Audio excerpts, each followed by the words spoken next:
Blowing stuff up and hitting the authority where it hurts. That's my game.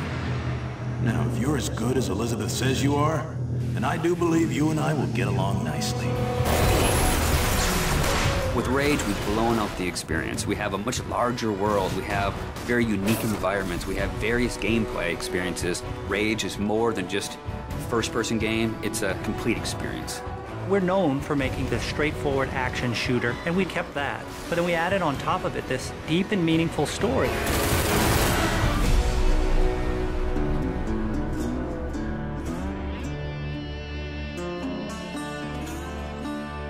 So the story of Rage. We had the setting, we knew we wanted to have it on Earth, then we had to decide how we would destroy the planet. And we actually found that there's a real asteroid, which is called Apophis, which will pass by the planet around 2036.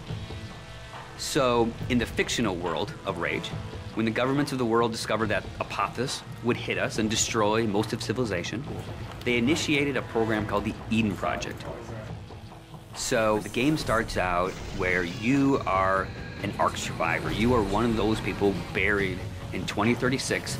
Your Ark emerges from the ground 100 years later.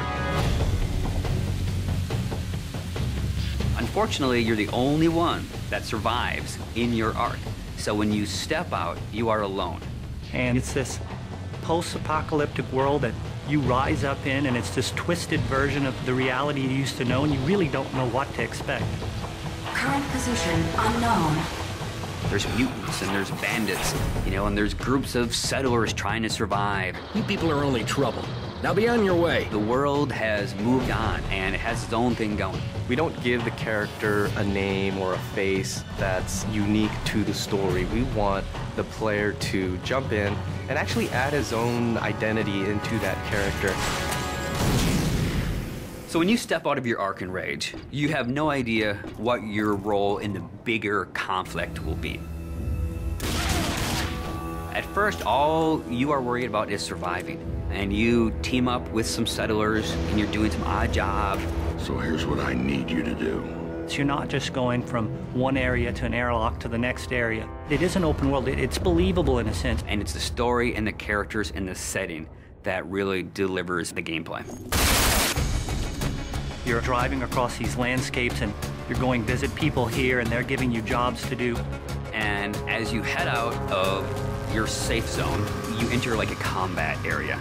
So you may find a handful of bandits with rocket launchers mounted on their cars. And as a player, if you wish to engage them, you can. If you wish to try to run and gun and get out of there, you can. Then the story starts unfolding, and you realize that these warring bandit clans, they all occupy a certain area of the wasteland. They own it. They'll attack you if you go in there and you don't look right.